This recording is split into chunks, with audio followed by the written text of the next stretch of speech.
Why? Because somebody dropped a bomb on us, black man and woman. Weapons of mass deception have entered into the brain.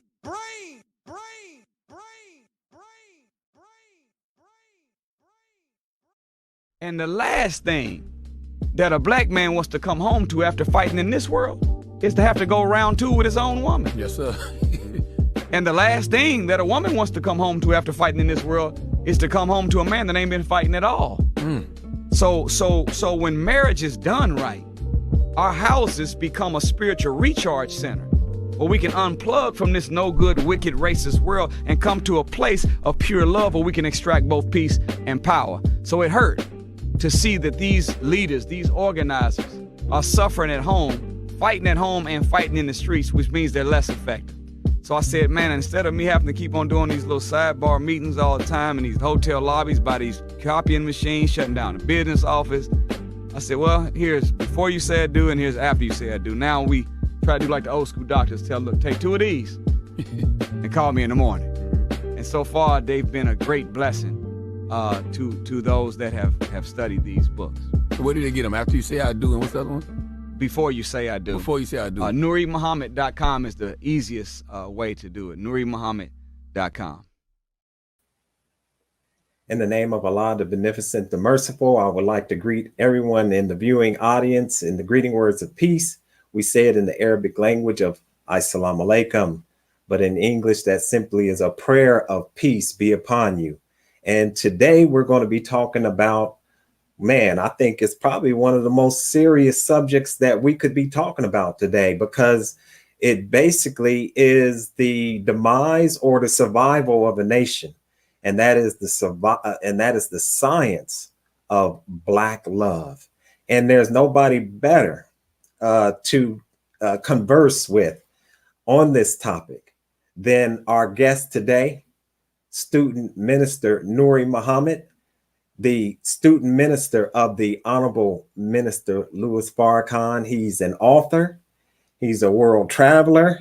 And if you've ever met the brother, he's just a beautiful brother, period. I mean, when you talk about a brother who has a humble spirit, that's our brother. And he's on the screen. So, assalamu alaikum, Brother Nuri. Wa alaikum salam, Brother Stephen. It's an honor to share space and time with you on this great revolutionary platform, the Black Narrative. Yes, sir. Thank you, brother. And I thank you for, accepting my invitation to be interviewed once again. And I really appreciate that. So let's get right on into it. First of all, tell us a little bit about why you wrote these 2 books, Before You Say I Do and After You Say I Do.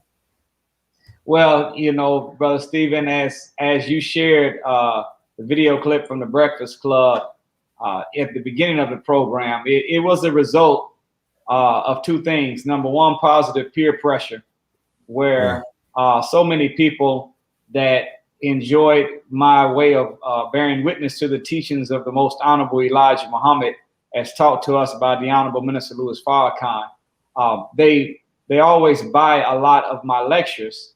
And I was getting so many letters asking, would you please consider writing a book? Because the book allows us to learn at our own pace. And of course, the minister said it like this. He said, reading will make you know, but writing will make you exact. So to speak a spoken word is one form of communication, but you become more accurate whenever you actually write on a subject. So positive peer pressure, constantly asking for, and then the great pain of being invited by different activists, ministers, preachers, teachers, organizational leaders, community organizations, schools, colleges, presidents of universities, and having so many sidebar conversations with the invitees or the inviters to these engagements about male and female relationships.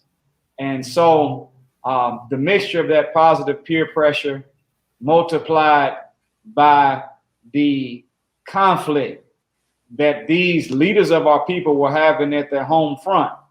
And as we said in that clip you played, see, when marriage is done right, your homes become spiritual recharge centers where you can unplug from this no good, wicked, white supremacist world and come home to a place of love where you can plug in to that love and extract from it peace and power.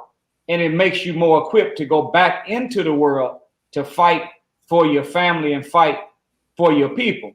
But man, if you in the world fighting for your people and getting drained and then come home and have to fight again with your mate, that's double negative, which means that number one, you'll be less effective for building your family because the world's weight. Then number two, you'll be less effective at freedom fighting because of the family struggle. But I said, man, Brother Stephen, if we can find a way to try to breathe some knowledge, wisdom, and understanding and convert those homes back into those spiritual recharge centers, everyone that's on the front line fighting for our people that were doing good would graduate from doing good to becoming great at striking a blow for our freedom and getting us closer to what God wills for his people. So that's how it came about. Beautiful. Beautiful. Now we're calling this the science of Black love, because wouldn't you agree that love or relationships or marriage, there's a science to it, and many of us, we just go into it, but we don't go into it understanding that there are certain dynamics, there are certain principles that we have to follow to be successful. Well, you said it right, Brother Stephen, and a synopsis for that, what you just said basically is it takes more than love to build love. You have to have knowledge. In the book of Hosea, chapter 4, verse 6, when God was assessing his people, which is us, listen to his words. He said, my people are destroyed, not from a lack of money, not from a lack of love, but my people are destroyed from a lack of knowledge. And because they have rejected knowledge and the law of their God, I shall now too reject their children. That within itself is a whole lecture, a whole another program. Right. But the word science, coming from its Latin etymological root, sciere, means to know.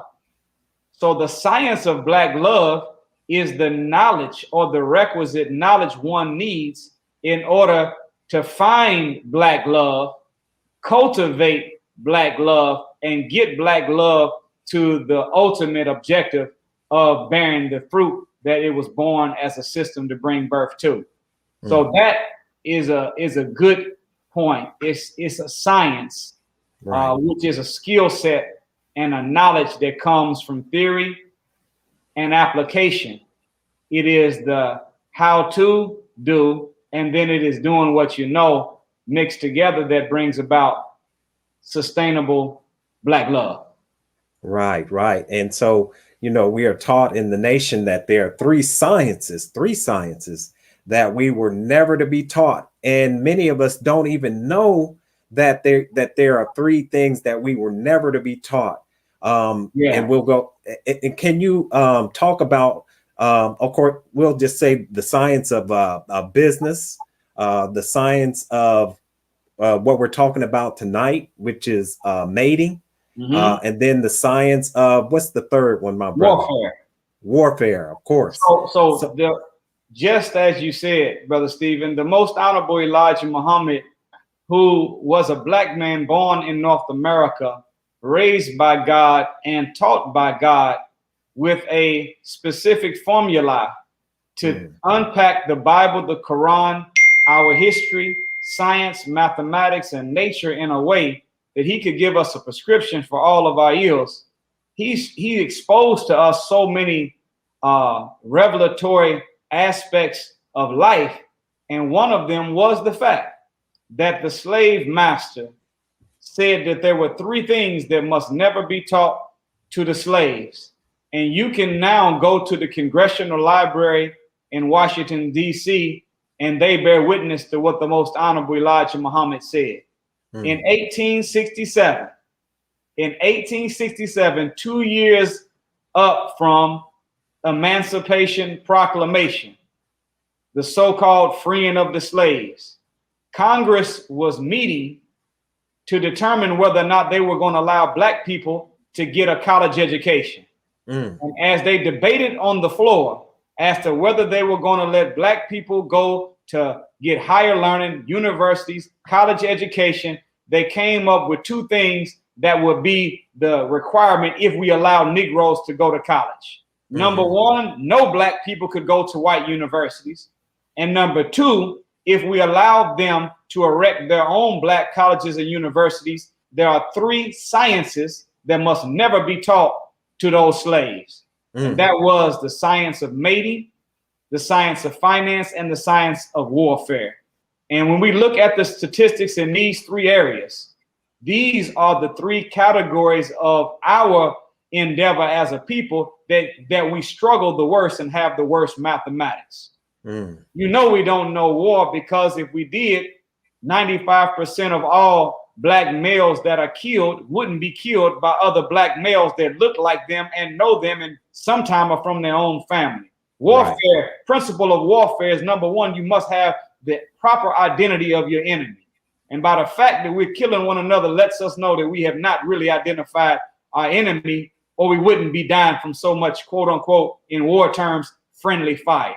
Number 2, finance. Here we are. We brought $1.3 trillion in last year and the year before, 1.1 trillion, 2018, 2019, making us the 7th richest nation on the face of the planet Earth out of 206 different nations.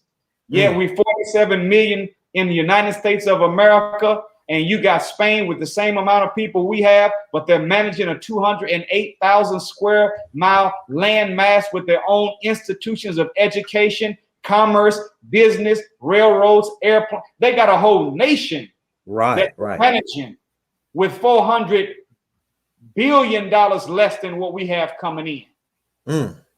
So we got a lot of dollars. We don't have enough sense. We don't know the science of finance, because if we did, then we wouldn't be blaming the white man for 95% of our problems and still spending 97% of our money with them. If we knew the science of finance, we wouldn't be the leading consumers and non-productive in that which we consume. So that science was missing. And then, of course, as we're on the show today, dealing with the science of black love, that other science that the slave masters in Congress did not want to talk was the science of mating. And that, of course, has 2 sides to it. Whenever you're engaging in mating, the first thing is you have to pick the right prospect to bring with the other to start the process of procreation.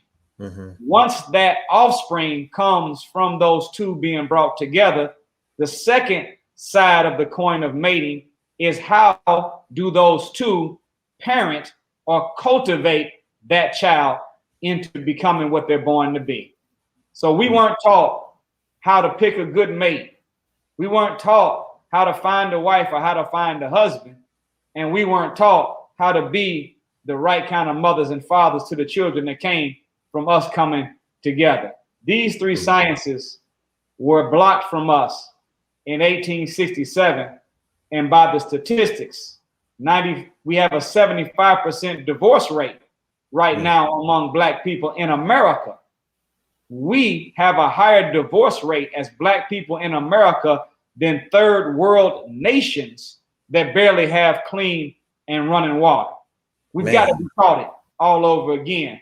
So these books became, tools that we hope could be used to help us in the science of mate selection, and also in the science of after you say I do, how do you keep it together that we produce children or bring birth to ideas in business or elsewise, that we actually are able to bring in existence sons and daughters, ideas, visions, dreams, and businesses that match the goal God has for us, and establish a legacy for our families. Yes, sir. And so we definitely want to get into some solutions, but right now we just want to outline some of the problems, because I think that sometimes, you know, our people, once again, those were 3 sciences that we were never to be taught, that we didn't even know about.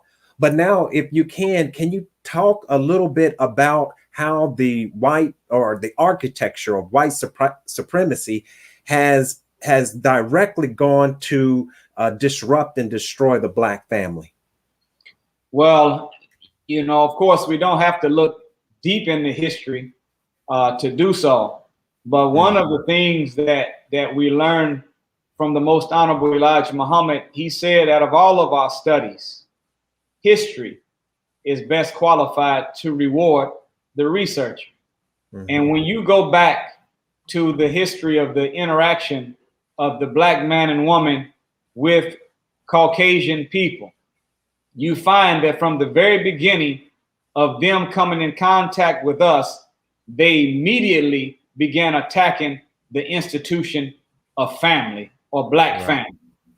We seen on the great walls of the Pyramid Giza, that great pyramid in Egypt that is considered to be the last living wonder of the world, 451 feet high into the sky, 451 feet deep in the earth, covering 13.5 acres of land, made of 1 million blocks of gold, granite, and marble, each one of those stones weighing 3.5 to 4 tons each, all stacked mathematically precise, east to the west, north to the south, up into the sky, down into the earth. And we built it without Caterpillar, bulldozers, or John Deere. We built that with the power of the mind to move an object. But in that pyramid, and all the historians bear witness, that there's no people on earth that are greater keepers of history than the Egyptians. And what you find in this pyramid is that every time you seen, or on the wall of the Pyramid Giza, one of the great ancient male gods, next to them is always a scraping where there once looks like there used to be an image there. Come on. And what they found, Brother Stephen, and those in the viewing audience, they found that you never seen originally, whenever they erected this Giza, every time Osiris was put on the wall, his queen Isis was right next to him. Whenever there was Alafun, Ilida was right next to him. Wherever there was a great male god, the woman, his queen, his wife, was always right next to her. But Napoleon trained his cannons, blew off the nose and lips of the Sphinx, went inside that pyramid and scraped away the image of the Black woman next to her Black man. Attack on the Black family. Why? Because they knew that we would one day look back in the history of our people and see what our ancestors were trying to tell us. What were they trying to say? Not behind, but beside every strong Black man has always been a strong Black woman. The real power base they were trying to suggest to us of Black excellence is a strong Black family.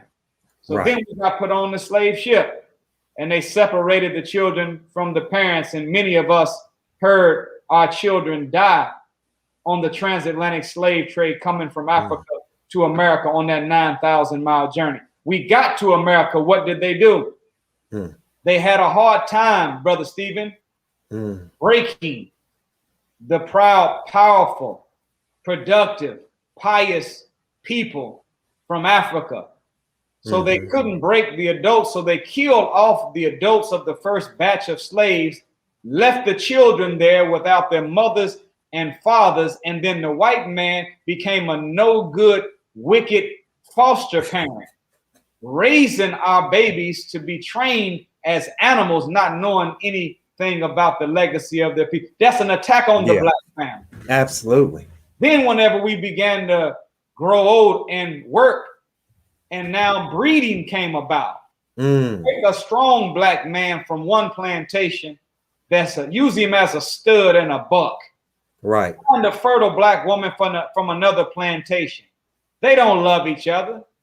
They don't even know each other, but she's fertile and he's strong. Put them inside of the horse's stable, make them produce some new nigger babies that I can make some slave. Send him back, never allowing him to be a father. Give that baby to the mother, but don't allow her to put her breast in his mouth and give the baby the formula God gave her for the child. Put a piece of pork with molasses on it and put my white baby on that black woman's. That's an attack on the black family. 300 years. So here we are now in the modern time. And we've got ADD in the black community and ADHD. And I ain't talking about attention deficit disorder nor attention deficit hyperactive disorder. I'm talking about absent daddy disorder and absent daddy from the home disorder. Now in the modern society, the black man can't get hired, but they'll hire the black woman. Right. Creating a role reversal. Fulfilling the original setup that Willie Lynch talked about in role reversal. And he said, Willie Lynch in 1712, the great slave maker, he said that if we can reverse the roles of the male and the female slave, then he will be a broken man. And listen to these words. And she will become psychologically frozen. Wow. Come on. So now, here we are. Look at these layers of destruction of a black family. And so it's become a hard challenge. Absolutely. Yesterday, it was against the law when we were on a plantation for a black man to marry a black woman. Now with all of that has happened to us, you almost got to make a law to get a black man to marry a black woman nowadays. A lot of work to do. A lot of work. Now, I know that you're familiar with the writings of Jawanza Kunjufu. And one of the things that he was saying is that before integration, 70% of the homes was headed by the black man. You had a stable black family. After integration, you have the destruction of the black family. For instance, when we talk about these projects, right? The projects where the black man was not even allowed to be a part of the family. He wasn't allowed to be in that setting. Now he says that there are 70% of the homes, maybe more now, that are headed up by the black woman. Can you tell us, not just for us, but for any nation, what does it mean to a nation when the family structure, the traditional, and if you can define family for us, because I think that's something that we need to understand as well. But what does that mean when you see the erosion and the destruction of the family? Well, I mean, that what Dr. Jawanza Kunjufu said on this point, very true. And his research is impeccable that he's done on various subjects to deal with the plight of black people, black families, black economics, and in particular, black boys. What we also found, to put a good footnote and as a witness bearer to what Dr. Kunjufu discovered and exposed, in 2015, there was a McKinley Irving law study where they went back and looked at the ancestry of us as a people 2 years up from slavery in 1867, and found that just coming out of so-called Emancipation Proclamation, 2 years up, 90% of all adult black males and females were married. And almost all of them stayed married to that same man or woman till they died. Go down into the modern times, and then here's 2015, 6 years ago. And now there's only at the most 6 out of 10 that are married that are adults. And we have a 75% divorce rate. So if you got, 4 out of 10 are married in 2015. And then you got a 75% divorce rate for those 4, which means 3 out of 4 of the 4 adults that are married won't even make it. So the stats go from 9 out of 10 adults in 1867 married black man to a black woman to now only 1 out of 10 is going to make it to death do them part. So that is the really the side effects or the residual effect of the destruction of the family is ultimately the collapse and destruction of the entire social system that upholds the planet. The Honorable Minister Louis Farrakhan said, where there are no strong nations, you can't have a strong world. And where there are no strong communities, you cannot have a strong nation.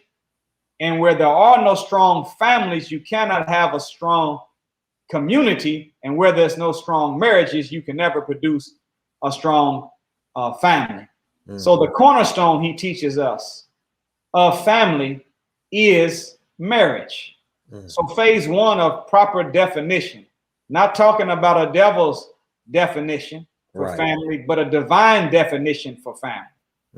Do you know, Brother Stephen, that when you unpack the variables of the Bible and Holy Quran, that the first institution established by God was not the temple, the synagogue, the church, nor the mosque? It wasn't the government. The first institution established by God was a family. Yes. So family becomes the foundation by which government, jurisprudence, economics, all systems grow forth out of family. Home economics informs all economics. So when you destroy the nucleus of all of the affairs of the planet, the root of all of the affairs of the planet, imagine if you had a beautiful tree, but somebody found a way to send a chemical down under the soil and erode the roots. It's only a matter of time before that tree that's above ground that once was beautiful dries out and loses its beauty, dies, and is destroyed. Well, so it has been with a world that we live in. Right. This destruction of the original structure God made up called family and redefining it with the devil's definition, undermining the divine definition of a husband and a wife that bring birth to a children, and then those children have cousins and aunts and uncles. That nuclear family is the divine definition that God erects in the scripture. This other stuff is a man-made, and I'm being nice, it's really a devil-made concoction. Absolutely. Absolutely. And so when we look at this Western culture, you know, the influence of media, television, radio, even the video games that our children are playing, you know, and I forget some of the names of them, but they're all games where it's just total chaos and confusion and death. Can you talk a little bit, and then we'll get into some solutions about the culture, the culture and its influence on our young people, and how we can begin to possibly, you know, display a new image of what family should be? Well, you know, unfortunately, some of the worst advertisement for the institution of marriage are married couples. When you go out in the public and you see two people laughing, having fun, and enjoying themselves, most of the time they're not married. But if you look across the room and at the restaurant and see two people with their face in a plate, shoveling food, looking at their phone, not talking to each other, never laughing, not having fun, and you ask them, are they married? They'll tell you, yeah, we've been together for 33 years. Right. So the joy of marriage is not marketed and expressed because married couples seem to not be experiencing that level of love, peace, happiness, joy, and satisfaction. So I would suggest this. With marriage, if you're not having fun, you're doing it wrong. And you shouldn't just have a wife and use her as your personal cook, a maid, and a pleasure box. And you shouldn't have as your husband, his role is simply a bodyguard. He's a security guard. He's a handyman, and he's a human ATM machine. Those roles and functions of maintain, protect, provide is the function of a man. Make no mistake about it. Right. And to be a comfort and a consolation and feed your family nutritious food. It is a function of a good wife. Make no mistake about it. Right. But in addition to maintain, protect, provide, comfort, console, and cook, there has to be the ingredient of friendship in the relationship where you and your mate are actually friends with one another. And when you're friends, you don't just love each other, you like each other. And when you like each other, you enjoy each other's company. And if we would do a better job as married couples, being friends with one another, showing joy to the up and coming young brothers and sisters, then they would be more inclined, more interested in buying into the idea of marriage, because we got some good marketing coming from the married couples and their family, and the married couples from their people that they run into as they move through the public. So that's that. You know, that's something that has to be done. There has to be the friendship side where you actually enjoy one another's company. And in the book, we quoted a study done in 2012 from the Today Show, where they moved around the world studying couples that were happily married for over 60 plus years, and found that the longevity ingredient that kept them together in love with each other is that they were friends of one another, not just husbands and wives, but friends. Right. In most cases, Brother Stephen, best friends. Yes, yes. And you know, one of the things that I've noticed, and I don't know if this is scientific or not, right? But I think that, you know, when you talk about couples and the ones that you've heard have been together, like you were saying, for 30, 40 years, they met at a very young age. They met at a very young age, and it seems like they bonded. And it seems like that bond at a very young age seems like one of the strongest bonds. So let's go ahead and get into your thoughts on that, but also dating versus courting. So we'll go into some getting into the solutions now. Dating versus courting. If you can talk on that, those two dynamics. Well, of course, it would be good in the words of the old hip hop legend, Slick Rick, to find that teenage love. Right. It would be good to do so.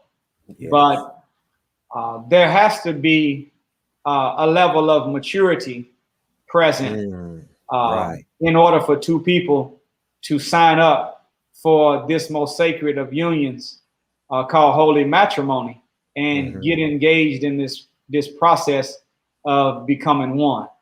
A man that does not know where he's going does not need any help getting there. So you don't need a help meet if you don't have a purpose and goals that you've already set forth in your life to know how to pick your partner. Because if you find someone, male or female, that you want to make a partner and you don't know your purpose, then you might be engaged in a relationship with someone as your partner that is counter your purpose.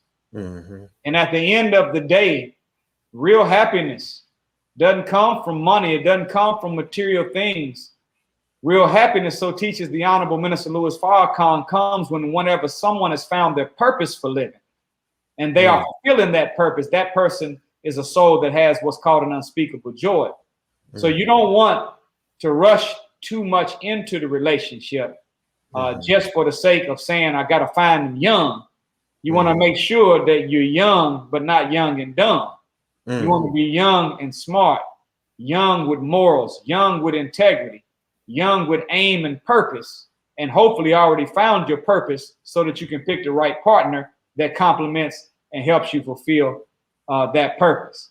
I think, Brother Stephen, as your non-scientific observation, shows to be accurate, part of the math of what makes the couples that remain married so long, being that they started early, is that they had an opportunity to grow together.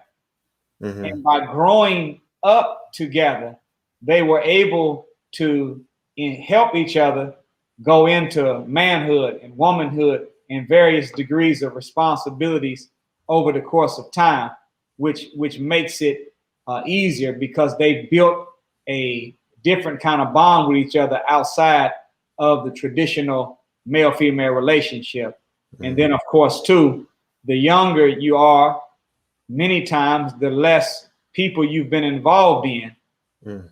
And there's a problem sometimes. Sometimes people assume that because they live at home alone that they're actually single. Mm. But to be single is more than just being at home alone. To be single, you have to be single in mind and single in heart. And if you are single in mind, that means that you are free mentally from whatever psychological impact has come from a previous relationship. Mm.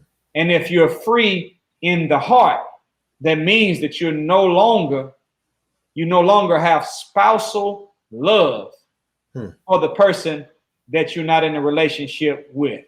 Because if you jump into a relationship and you still have resentment in your mind toward what some other one did in the past, as soon as the new person says or does anything that was like what the other person said or done, you're immediately going to judge them as being them, even though their motive may not be the same. Right. Engram. Then, of course, too, the heart. You never should go after a new love if you have not recovered from and properly placed an old love. So if someone else is still living in your heart and you still have that spousal love for them, you're not ready for a new relationship. You might be single in body at home, but the bigger question is, are you single in mind and single in heart? Where you won't hold the new person responsible for the past one's mistakes, and you don't still have in your mind a coulda, shoulda, woulda, and I really wish I was with the person I already left. Right, definitely.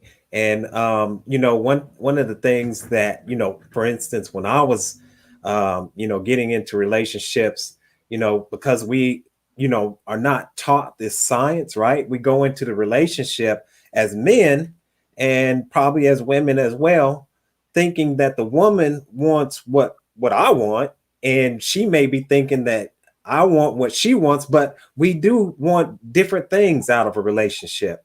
Can you talk about that and help us to understand how we can find some balance between these two natures? Thank you, sir. To some extent, that is true. The demand of nature on the male and the demand of nature on the female, it is specific in some categories, but it is universal in general in others. And that is why that question you raised about dating versus courting is so important, because dating is not courting. Courting is a completely different process in the sense that courting has a specific objective. Courting is engaging in discovery with the intent of marriage. Dating could just be recreational expression with the opposite sex with no real specific goal for the future, just pleasure for the here and now. Dating is anti-God. Courting is pro-God. Courting differs from dating in the sense that whenever you are courting, as taught by the most honorable Elijah Muhammad to us, you are engaged in interaction with the opposite sex, but you're never alone with the one you're courting. You're chaperoned by another married couple, particularly hopefully a elder married couple with experience, and their supervision or their being present with you as a chaperone, of course, helps to check the law of nature or the attraction you have one for the other. Right. In courting, there's no physical sexual interaction or no physical contact with the person that you're courting. In courting, there's no conversation that is low or sexual. All the conversation is on the high level, dealing with spiritual knowledge or plans and goals for the future. When you're courting, you're looking for compatibility. You're engaged in the process of discovery with the specific objective of getting married. When you're dating, well, you're just dating. Right. So that process is something that most people call old school. But some of the stuff we call old school really should be called right school. Right. That's right. And it'll save us from a lot of heartaches if we participated in that process of courtship versus dating. If we were willing to, one writer put it out there, told black women that you should engage in the 90-day rule. Meaning don't have sexual intercourse with a man until after you've been dating him for 90 days. Hell, but what if that man's dating you and 12 other people and he got all of y'all on different 90-day cycles? Man. No, ain't no 90-day rule.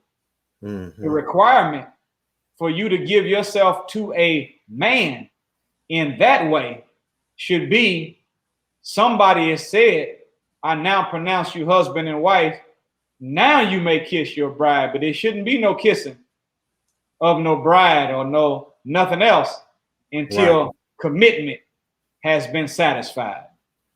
When I was doing a little bit of research for this interview, one of the things that a lot of us may not really know because it's the unseen, but it's these chemicals that we have in our body that flood us, when we're around that person that we're attracted to.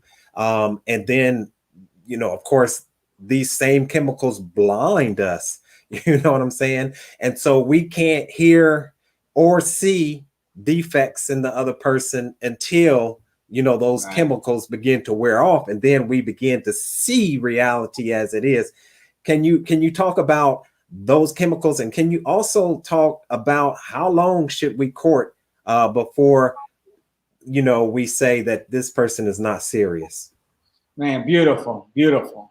And that, as the Honorable Minister Louis Farrakhan has taught us, he said the law of nature overrides written law. So even though the law that God gave us is written in scripture, thou shalt not commit fornication or thou shalt not commit adultery, the male and the female that has an affinity for one another and likes one another cannot trust, not themselves. You can't trust your own nature to be in an environment by yourself, because as the chemicals of adrenaline and the chemicals of serotonin and dopamine and the endorphins, all of these chemicals that come up from out of having love or attraction to the opposite sex, once these chemicals begin to flood the brain, then they cloud the third eye, which is the mind's eye. And that love has a blinding quality to it. And if you engage in the act, then now you are completely blocked from being able to do a wise calculation based upon deduction and reasoning and analytical thought processes. You're no longer weighing evidence anymore.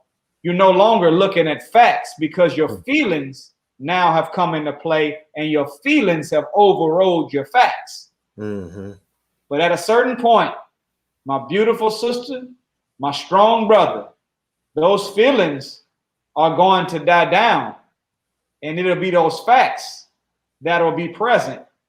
And if you've allowed your feelings to come up to block your ability to perceive and judge facts.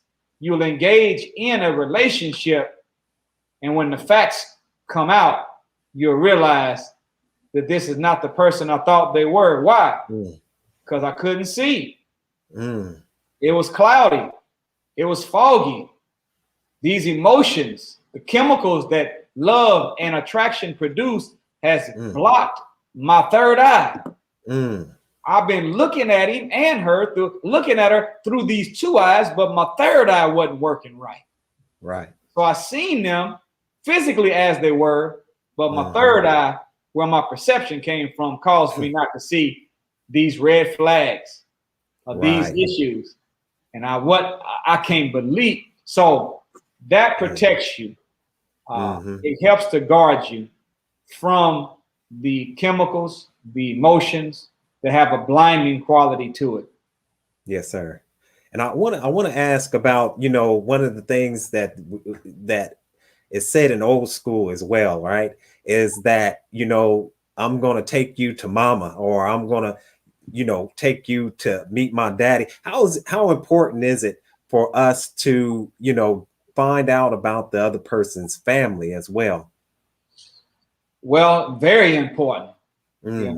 A good tree can't produce bad fruit, and a bad tree can't produce good fruit. That's what the Bible says in the book of Genesis. You judge a tree by the fruit that it bears, and you judge a man by his works. When you mix those scriptures up, we are part of our family. We share DNA with that family. And even though we don't believe or prescribe to this concept of a generational curse, nor do we prescribe to high blood pressure, diabetes, so forth and so forth, runs in the family. Right. No, what runs in the family is bad habits. What runs in the family is not a generational curse, but it's generational habits that have been passed on from one person to the next. So you'd like to interview and be around that person's family so you can see what ingredients that they're made of. And I can say, be careful. Don't just assume because somebody's mother and father or uncle or aunt or brother or sister or cousin is a certain way, or the whole family's a certain way, that the person that you're courting is that. But you'd like to see and interview and do a comparison to find out if they are different from that. I was telling a story, Brother Stephen, the other day about two twins who were the product of an alcoholic father. And they interviewed the twins separate from one another. And they asked one of the twins that had become an alcoholic as well, why does he think he became an alcoholic? And his answer was, because my father was an alcoholic and I was around him all my life. And when it came to dealing with any problem, he didn't deal with the problem. He always used the bottle as a means of resolving it. So, I'm his son, and that's all I knew. I've seen my father doing it, so I did it too. The other twin brother, they went to interview him, and they asked him, did he drink? And he said, no, I don't drink. He said, I've never had a drink before in my life. And they said, well, what do you mean you never had a drink? I thought why have you never taken a drink? He said, I never took a drink because my father drank. And I seen my father all my life. Every time it came to solving a problem, he never solved the problem. He went and turned to the bottle, and I seen what it did to him. So I vowed I'll never take a drink. So there are some times, Brother Stephen, that you can see a person's family, and let's suppose that they have prescribed to a whole new school of thought, and they've made a decision that they're not going to repeat history, but they're going to beat history. Right. That's good. And that family may be a certain kind of way, may have certain generational bad habits, but this new man that you're talking to now, you see that he operates with a completely different modus operandi. He thinks completely different. He's not doing none of those things because he's seen the negative effect. He's not going to be like the alcoholic twin, that repeated everything that he's seen. He's going to be like the sober one that never took a drink and beat that old generational curse. Yes, yes, and I would definitely love to have you come back and get into domestic violence, because that's a real issue. One of the things that's a lingering vestige of slavery in many ways. But now the Honorable Minister Louis Farrakhan said that love is duty. Love is duty. That's powerful. He said that the word love can be replaced by the word duty. Can you go into that, and we'll begin to close it out. And I don't know if you have enough time to maybe take a few questions. I would like to, if we can. Okay, good. Okay, so I'm going to go ahead and open up the lines of those who are watching. If you have that number, I'm going to go ahead and start opening up that line where you can call in. But yeah, if you can talk on that while we go ahead and open this line up. Well, thank you, Brother Stephen. And as you just quoted our great master teacher, the Honorable Minister Louis Farrakhan, he highlighted how in the Holy Quran that the word love is mentioned 47 times, and the word loves is mentioned 44 times, and the word loved, past participle of the word loved is mentioned only twice. He said, however, there's another word that is mentioned in the Holy Quran that is the word love put in action form. And he said that 190 times in the Holy Quran, the word duty is mentioned. Love is a verb. Love is an action word. You can't claim to love something that you won't do anything for. The greater the love, the greater the activity toward the good of the object that we claim that we love. So there's of course we have so many, and one of the biggest impediments is that our concept of love and how to express love, we've been trained by way of music on what the meaning of love is and what love should be. And I promise you, you don't want no drunken love. You don't want no drunken love.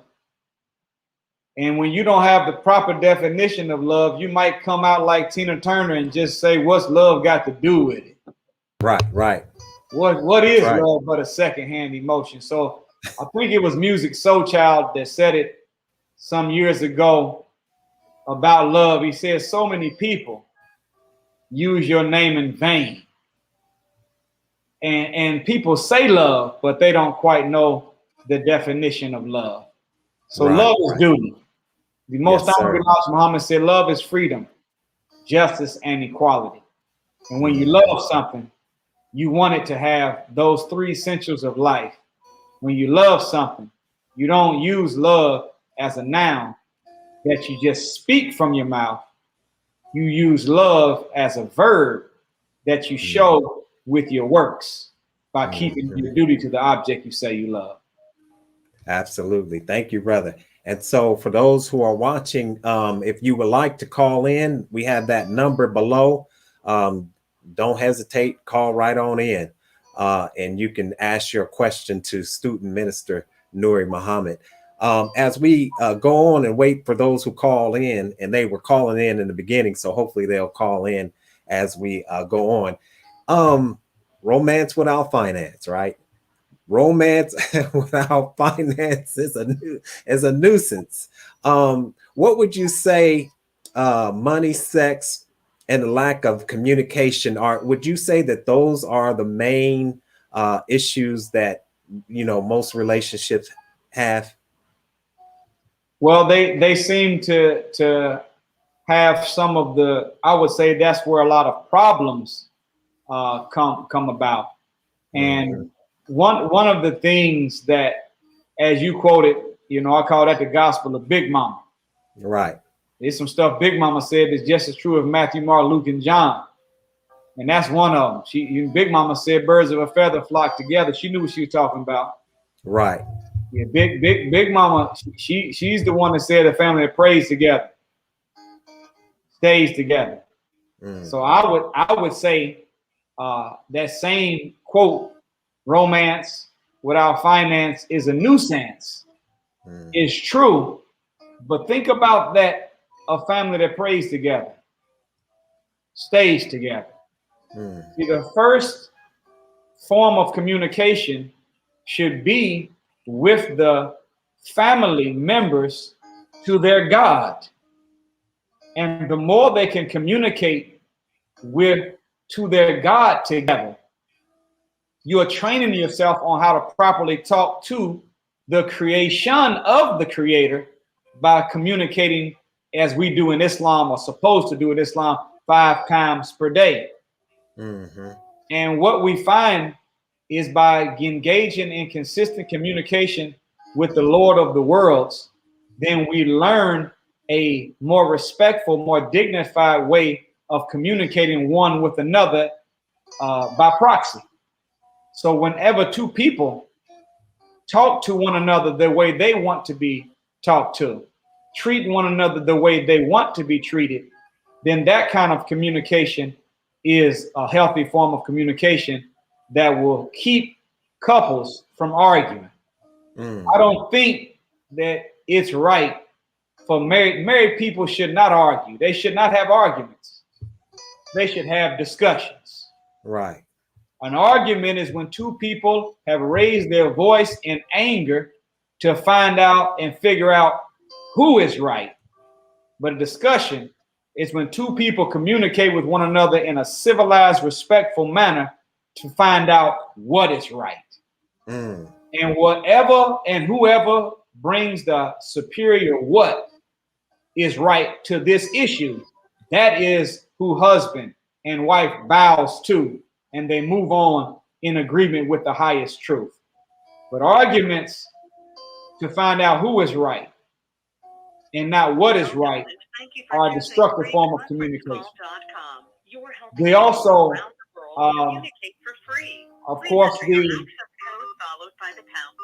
the side of money, it is the medium of exchange. You have to have some economic resources if you want to be able to live up to the role of being a maintainer of your home. So there has to be money earned by that man in order for him to live up to his job description of being a maintainer. Yes, sir.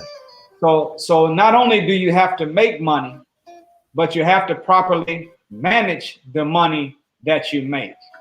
And when you make money as a man and you manage it properly, then the wife in the relationship also has to manage her desires and manage her wants to make sure they fit in to the amount of income that is being earned.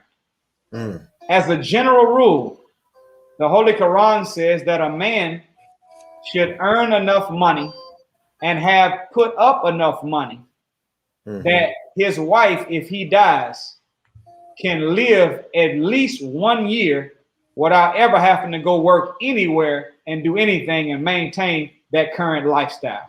Right. As a general rule, a man has to figure out as a mathematical calculation, what can I afford with my one income and create a lifestyle that matches that one income. Because if your wife becomes pregnant, if she can't work for some odd reason or another, then you want to make sure that your fiscal responsibilities are under the means that you have coming in.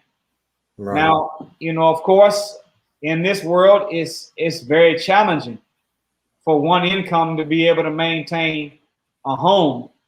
So, that's the byproduct of capitalism, which is a destroyer of family. Yes, sir. Because now the number one teacher of the children, who is mother, can't be home with the children. The number one, not chef or cook, but the wife should be a food scientist. So teaches the Honorable Minister Louis Farrakhan. How can you prepare a fine meal that can give your children and your husband the proper amount of protein, carbohydrates, and amino acids and fats and all of the macronutrients necessary for them to eat on Wednesday and have the fuel to function at optimal level on Thursday and Friday, right, if you don't have the time and energy. I just looked it up today. 60% of all Americans eat out almost every day. So there's no home cooked meals being prepared. And you do know, sisters, that when you're preparing a meal for your family, the ingredients that you get from out of the closet, the pantry, the drawer, or the cabinet, that's not the only ingredients that you're putting in the food. You are also, as you stir, as you flip, as you touch, you are also, as you're kneading, you're also, as you're mixing, you're also stirring in your love, or your feeling you have for your family is going into that food. But what happens whenever everybody's food has been manufactured? And I seen a commercial yesterday where Burger King, or hell, they should call it Murder King, right, is advertising that they have now taken 125 ingredients out of their food. Wow, come on now. What in the hell kind of what in the hell chicken sandwich need? What can you make that needs 125 ingredients in the first place? And if you took 125 ingredients out and you still have the food present, what kind of ingredients were they other than man-made chemicals that are harmful to the human body? Come on, right. So the ideal situation would be to have a home wherein the man is making the money, and then the management is good, and the management of desire on the part of the family is good, where we can operate under one man's income and be able to live according to that in a balanced, productive way. But you can't, I'm gonna say this: if you're gonna be, the minister said that the Honorable Elijah Muhammad said business is warfare. Right. And if you're gonna be a real soldier, you're gonna have to go out in the world like a soldier as a black man, and you got to be a go-getter. You got to be a hunter. You don't wait on the white man to throw you no piece of meat in your lion's cage. You going out there in the wilderness and go chase the gazelle down and grab him and bring him back and feed your family. That's right. That means do something for yourself. Absolutely. So that is it is an impediment, and the sexual side of it doesn't seem to be as much of an impediment, because we still reproducing pretty effectively. Right. But that romance without finances and nuisance is an issue. Right, right. And you know what, brother? If we keep on eating that fast food, that sexual part is going to be an issue as well. Because we know, as you know, it's got so many chemicals in it, hormone inhibitors and all this type of stuff. Even in the wrappings, it's got the bisphenol A and things like that in it. But once again, I would love to have you on here to get into that science as well. We do have a question. We can do that. We can chop it up. Yes, sir. Definitely. We do have a question. I'll put it on the screen. Yes, sir. Let me see if I can. Let's see here. Okay, here it goes. I'll put it on the screen here. It says, can we type in our, it says, can we type in our questions in the chat? Yes, you can. You can definitely go ahead and type in your questions in the chat, and then I'll go ahead and put them on screen as well as read them off. So I'll have one last question here, and hopefully we will get some questions in the chat for you.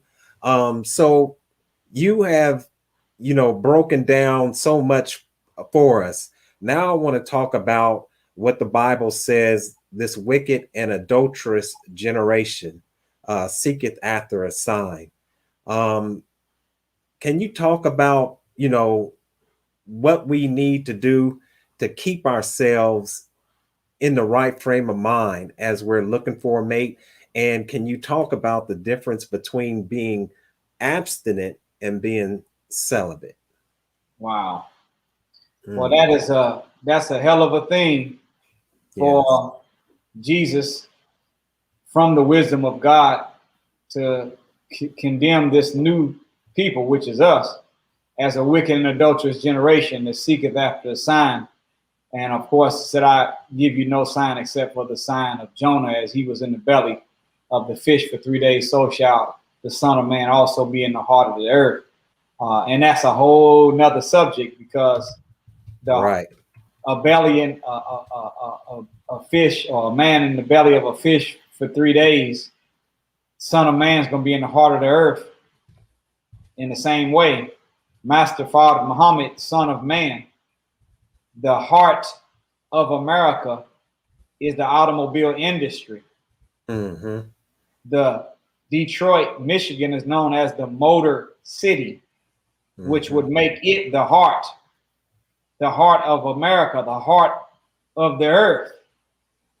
He was in Detroit, in the heart of the earth, Son of Man, for 3 years, as Jonah was in the belly of the fish 3 days. But that's another subject. Right. But No doubt. but wicked, and look at this, adulterous generation. See, that is different than fornication. Fornication is when two people that are unmarried are engaged in sexual activity with each other. But adultery is whenever someone out of the two, or both of the two, are married to someone else, but engaged in sexual intercourse with someone that's not their husband or not their wife. The downfall of too many men has been the upkeep of too many women. As a general rule, women have been one man women, but men have not been one woman men. Right. And it is the lack of respect that we have for the female that causes the man to think that it is okay for him to be able to cheat on his wife with many other women. And that lack of respect causes him to be more selfish. And he treats the women, or the woman, or other women, he looks at them not necessarily as a she, but as an it. And he can say that, man, and you listen to men when they describe their justification. They'll tell you, look, I like many different flavors of ice cream. Some days I feel like I want banana. Some days I want strawberry. Some days I want such and such and peppermint, so forth. But damn it, a woman ain't no ice cream. Right. That's right. That's right. So if the math is done, and our women have been the most loyal and loving helpers to us as black men, man, more so than any other women of any other race of people on the face of the earth. They've done more covering down for us and our shortcomings than any other woman of any other group of people have done for their men. So when the math is done, you can't say as a man that I'll never be able to get everything I want out of this one woman, so I got to have many different women that I'm involved with in order for me to be able to get everything that I want. Hell, by the math of her covering down more and being more loyal and loving to us than we have been to her, she can say the same thing to us and be more justified in that statement. Wow. But she hasn't done that. She hasn't ran around, as a general rule, trying to stack up a whole bunch of different flavors of men, because she sees us as a he. But something has damaged our perception, where we don't see her as a she, we kind of see her as a it. and it makes it easy for games to be played. Yes. The Honorable Minister Louis Farrakhan said this. He said to the sisters once, he said, "Sisters, you did not marry the man of your dreams. The man of your dreams is inside the man that you married. Get to mining him out." And the same could be said vice versa. As a man, you didn't marry the woman of your dreams. The woman of your dreams is inside the woman that you married. Get to mining her out, not get to going around trying to find a bunch of other women that you can be involved in to get different things from to justify your own sick pleasure. Mine out that which is in the woman that you have, because the woman of your dreams is inside of her. Yes, sir. So that adulterous generation, and that's what separates celibacy from abstinence. Abstinence really, I believe, if you look up the definition of abstinence, it's not limited just to male and female relationships or sexual conduct. You can practice abstinence from alcohol, cigarettes, abstinence from bad habits of any kind. Anything you abstain from is considered abstinence. But in the male and female dynamic, abstinence is a personal choice to not be involved sexually with the opposite sex until you are married. Celibacy, though. See, celibacy, whenever you look at the Catholic priests, they don't take a vow. They take a vow of celibacy, right? Yes. Not a vow of, why come I can't think of the word? Abstinence. Yes. Why celibacy? Why don't they say a vow of abstinence? Because Right. abstinence means that you only are not going to involve yourself sexually with the opposite sex until you are married.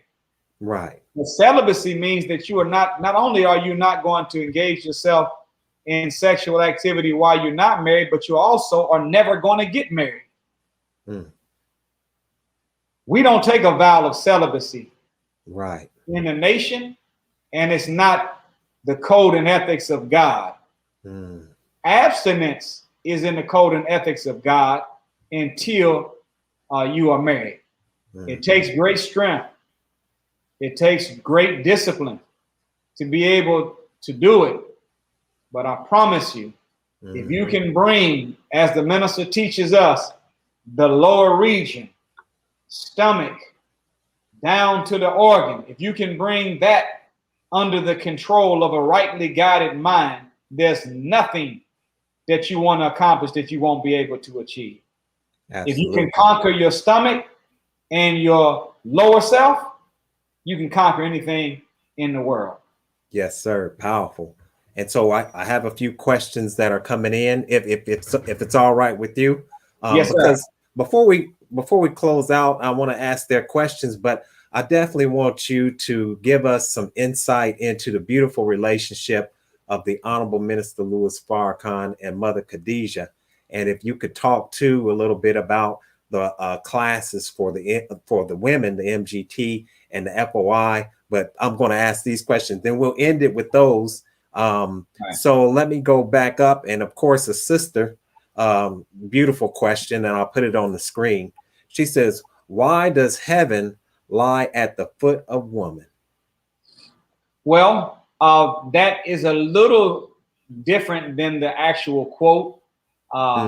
It is actually one of the sayings of Prophet Muhammad, peace be upon him, and he said, "Heaven lies at the foot of mother." And many times that has been defined and interpreted as meaning heaven lies at the foot of mother, making mother the source of the heaven in that sense. But that verse, when you think about what is normally at the foot of mother, what normally is at the foot of a mother are children. So how does that match? Jesus is saying that you cannot enter the kingdom of heaven except you come as a little child. See, what's at the foot of mother is little children.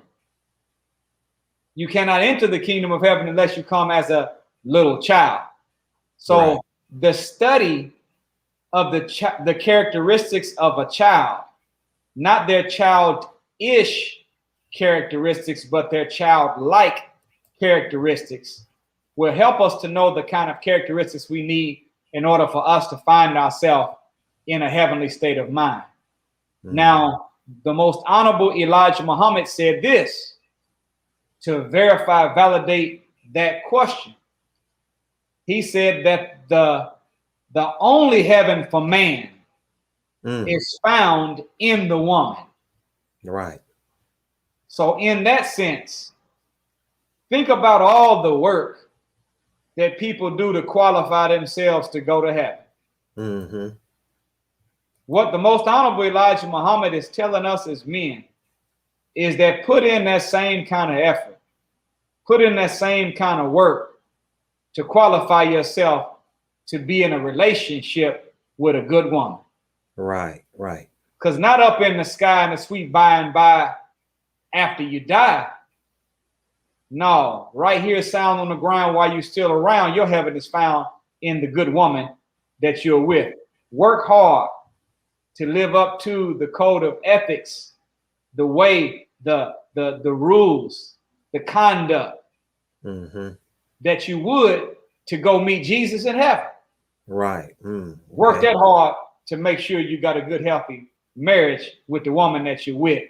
And you'll find that you won't have to die to go to heaven. You'll find heaven right inside the woman that you're with. Beautiful. So here's a question. It says, my question, I'm 24. What are some tips to find a partner? Just like you said earlier, I don't know how to pick a man. It's really important to me to be within my own race. However, it's difficult at times. Well, that's a good start. You know, when you're picking someone to be your husband, you're picking a mate. Right. And a mate is a match.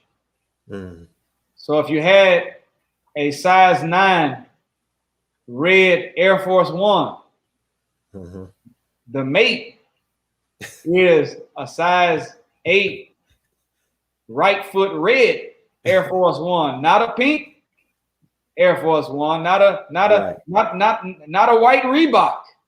Yes.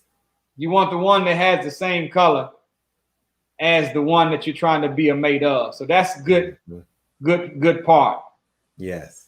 My dear sister, the Honorable Minister Louis Farrakhan has taught us once about compatibility, and he gave a ratio of a 70% dynamic, that if you can match up what you have in your mind as an ideal man with someone that you're courting, if they meet up to 7 out of 10 of those traits that you're looking for, then that's a good sign that compatibility is present. So as a healthy tool for you as a young sister, sit down and write out, and this for the brothers too, write out what is your definition of an ideal man for you, and write it out, and make sure you put psychological and spiritual traits above physical traits on your list. You should not start off the list with he's got to be at least 6'1", dark skin, bald head with smooth skin and long eyelashes. That should not be in the top 4. Right. Don't be trying to come after Brother Stephen. I don't. That's Brother Stephen I just described. But make that list, and then as you began to interview, court a potential candidate to be a husband for you, or a brother, or wife for you, then you don't tell them what you're looking for. You just kind of interact with them, communicate with them, and you'll see these characteristics manifest themselves. And if you can find 7 out of those 10 already present in the person that you're looking at, then compatibility is there.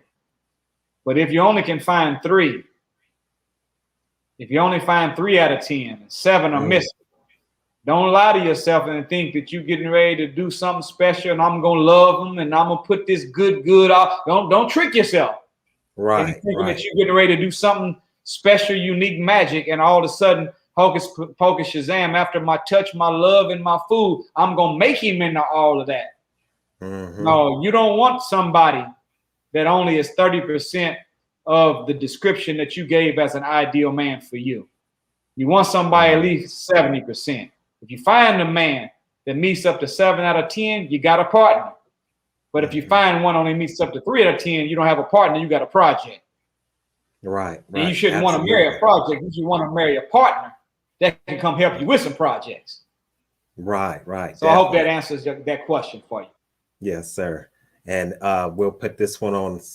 It says, explain the death of marriage, family, community when you live an adulterous life. Well, of course, you know, the beauty of the teachings of the most honorable Elijah Muhammad is that he teaches us that we do not believe in the physical resurrection of the dead, but we do believe in the spiritual resurrection. And he goes on to describe in the Muslim beliefs that the so-called American Negro is most in need of resurrection, therefore he shall be resurrected first. But marriage, when they describe marriage, some of the synonyms for marriage is holy matrimony, a sacred union, and sometimes people call marriage a covenant connection. What is marriage? Marriage is a spiritual reality. So even though we don't believe in physical resurrection, we do believe in spiritual resurrection. So a dead marriage, even that was killed by adultery, can be resurrected from the dead. It is a matter of a choice between two people that have made up in their mind that they want to forgive and do everything they can to forget. They made up their mind that they want to hit the reset button, that the offended party believes in the sincerity of the offender, that they will never make that mistake again. And you all can come to that conclusion on your own. But I will say that if in your mind that you feel so hurt and damaged that to get back into the relationship with the one that violated your pledge and your covenant and your vows, that you feel like that you're not going to be able to trust them and that you're always going to be suspicious, it is wrong for you to hold the offender as a hostage in the relationship for the rest of their life. If you don't feel like you're going to be able to forgive and move on, don't try to jump back into the relationship. There should be, and there probably will be, a time period where you're still going to be stimulated every now and then by what happened in the past. That man, that's the offender, has to be willing to say, you know what, I made a big mistake. I'm going to take being looked at a little different. I'm going to take being pushed away sometime. I'm going to take even being suspicious of. I'm going to take all of that because I messed up. And if you are, as a man, are willing to take a temporary time where you're going to have to be reproving yourself, and the sister is going to say, you know what, I'm going to try to work it out where I allow the time of us doing it right and getting along in peace with no violations of the rules to regain my trust, then there can be the resurrection from the dead, not the physical resurrection, but the spiritual resurrection. And since the so-called American Negroes' marriages are most in need of resurrection, they should be resurrected first. You know that's right. Now, this question is coming and it's talking about multiple wives. You know, a lot of men have in their mind that they want multiple wives. Can you talk about polygamy? Can you talk about multiple wives and that whole dynamic? Well, I'll just say this to save a little time. The Honorable Minister Louis Farrakhan said that a good man does not want more than one wife. Mm-hmm. Let that marinate. Yes, sir. Absolutely. So if I'm a man, right, and I want more than one wife, that means I'm not a good man. A good man does not want more than one wife. So we don't prescribe to polygamy in the Nation of Islam. That is not our way, and it is historically been something done by the messengers and the prophets, because a messenger and a prophet not only is blessed in mind, but their seed is also blessed by the Lord of the worlds. And so his seed is carried on down through the generations, through various different types of women that come into his life to bring birth to those children that will advance the cause of God and establish his kingdom. That is the function of the messengers. But for us, as a man, we should not want more than one wife.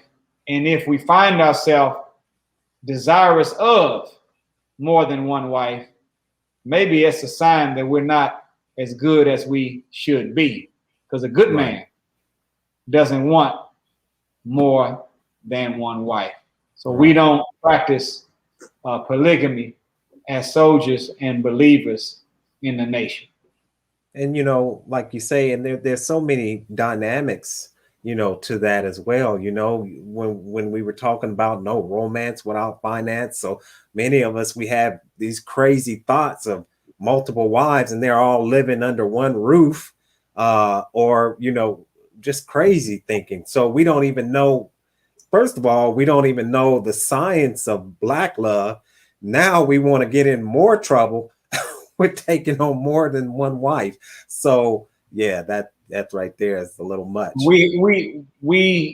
mean, even if you just looked at it on the solely the horizontal plane without even calculating the spiritual.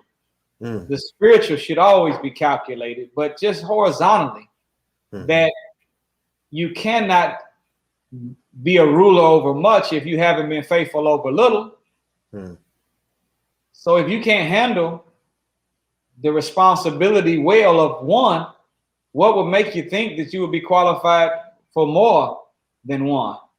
And the Holy Quran, when it talks about polygamy, and it was a prescription to help remedy a conflict of war in the ancient world of Islam, when all of the men were being decimated in warfare, the soldiers, the teachers, and the scholars, and even some of the close ones to the prophet were dying in the battlefield, leaving orphans and leaving widows.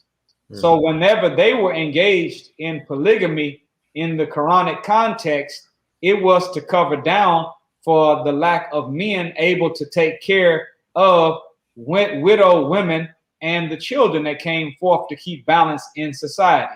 And listen to the words of the minister. He said, Allah prescribed a lesser evil to help check the potential of a greater one. The greater evil would have been prostitution. Yes. To try to survive.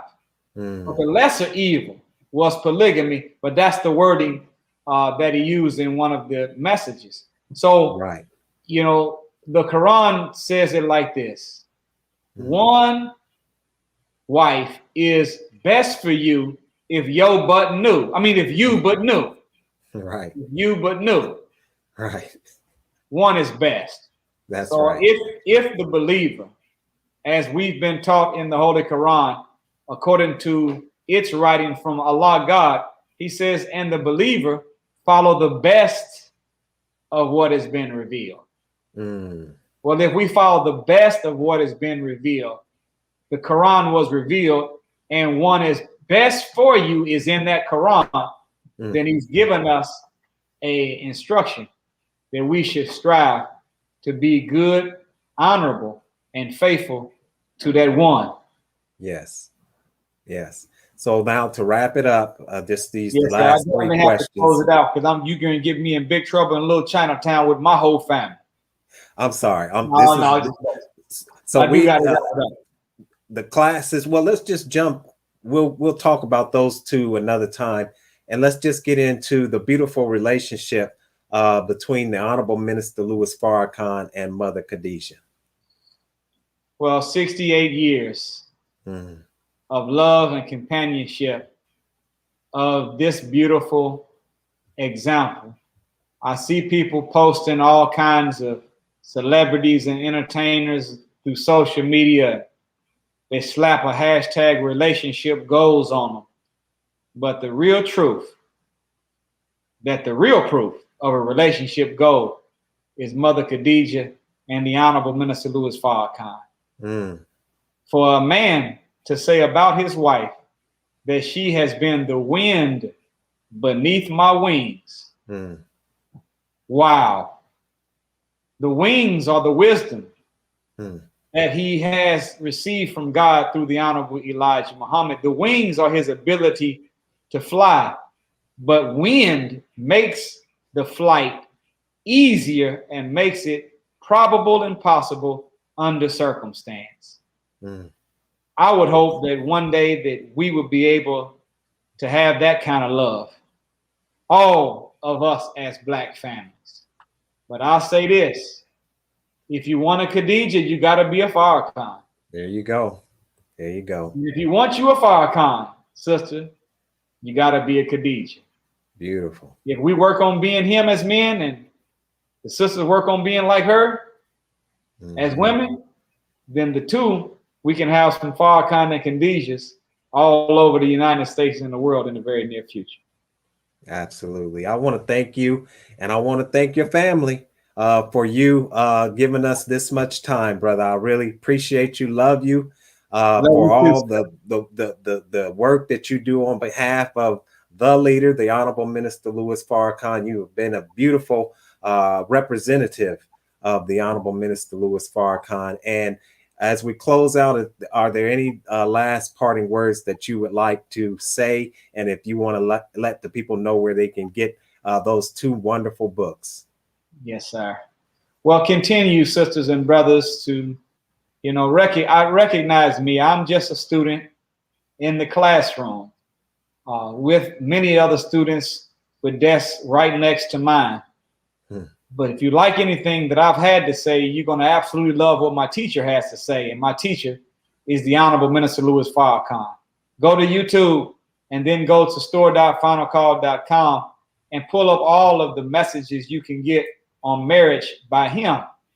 And if you like some tools that you can have in your home to help you to convert your houses into those spiritual recharge centers that we talked about earlier, then go to NuriMuhammad.com and click on Before You Say I Do and After You Say I Do.